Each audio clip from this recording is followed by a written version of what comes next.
ये हैं भारत के वो 5 हिंदू शासक जिन्होंने डंके की चोट पर इस्लाम कबूल किया। इनसे प्रभावित होकर भारत में लाखों लोग मुसलमान बन गए।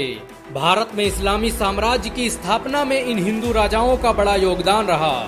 भारत में इस्लाम कबूल करने वाले 5 हिंदू राजाओं की लिस्ट में पहला नाम जलालुद्दीन मोहम्मद शाह का आता है।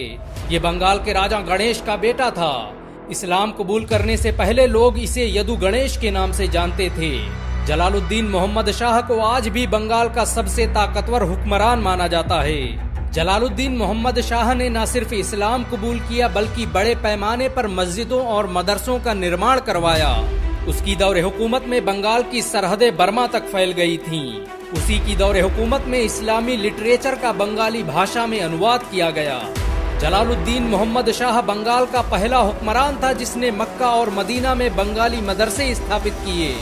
उसकी दौरे हुकूमत में बंगाल भारत का सबसे अमीर राज्य बन गया था। यूनान, मिस्र और चाइना से लोग उसकी सल्तनत को देखने आते थे। बंगाल में सिक्कों पर इस्लामी कलमा जलालुद्दीन ने ही लिखवाया था। भारत में इस्लाम कबूल करने वाले 5 हिंदू राजाओं की लिस्ट में दूसरा नाम मुर्शिद कुली खान का आता है। ये बंगाल के सबसे पहले नवाब थे। इन्होंने बंगाल पर लगातार 10 सालों तक हुकूमत की।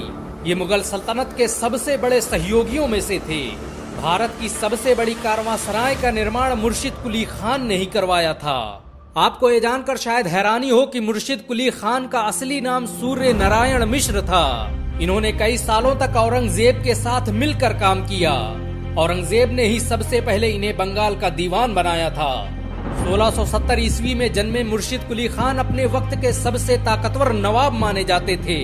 उनकी दौरे हुकूमत में बंगाल की सरहदें असम से लेकर ढाका और बिहार तक फैल गई थी। औरंगजेब ने मुर्शिद कुली खान के नाम पर ही मुर्शिदाबाद शहर का नाम रखा था। ये अपने वक्त का सबसे आधुनिक शहर था। मुर्शिदाबाद में कोई घर ऐसा नहीं था जहां पर लाइब्रेरी न मौजूद हो। भारत में इस्लाम कबूल करने वाले 5 हिंदू राजाओं की लिस्ट में तीसरा नाम चेरामन पेरुमल का आता है। इन्होंने ही भारत की सबसे पहली मस्जिद की बुनियाद रखी थी। केरल के त्रिशूर जिले में बनी ये मस्जिद आज भी मुसलमानों के गौरव का प्रतीक मानी जाती है।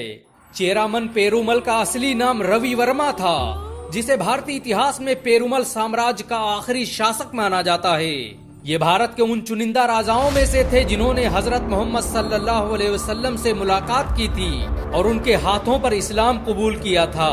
इतिहासकारों की माने तो हजरत मोहम्मद सल्लल्लाहु अलैहि वसल्लम ने ही चेरामन पेरुमल का नाम ताजुद्दीन रखा। मक्का से वापस आने के बाद उन्होंने एक मस्जिद बनवाई जो आज चेरामन पेरुमल मस्जिद के नाम से जानी जाती है।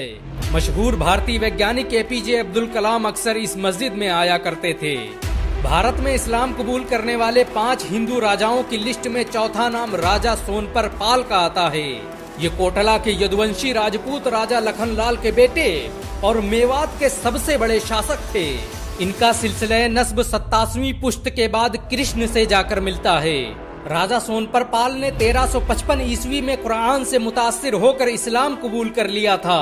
इस्लाम कबूल करने के बाद उन्होंने अपना नाम नाहर खान रखा और इसी नाम से मेवात पर हुकूमत करते रहे। राजा सोनपर पाल ने फिरोज शाह के साथ मिलकर भारत में इस्लाम को फैलाने में बड़ा बुनियादी किरदार अदा किया। उसने भारत में बहुत से मदरसों और मस्जिदों की स्थापना की।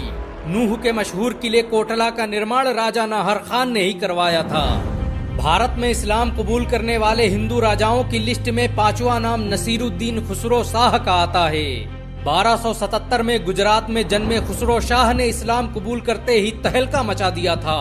उसने सबसे पहले अलाउद्दीन खिलजी को शिकस्त देकर दिल्ली में हुकूमत कायम की और फिर कुछ ही महीनों में दिल्ली को इस्लाम का सबसे बड़ा केंद्र बना दिया।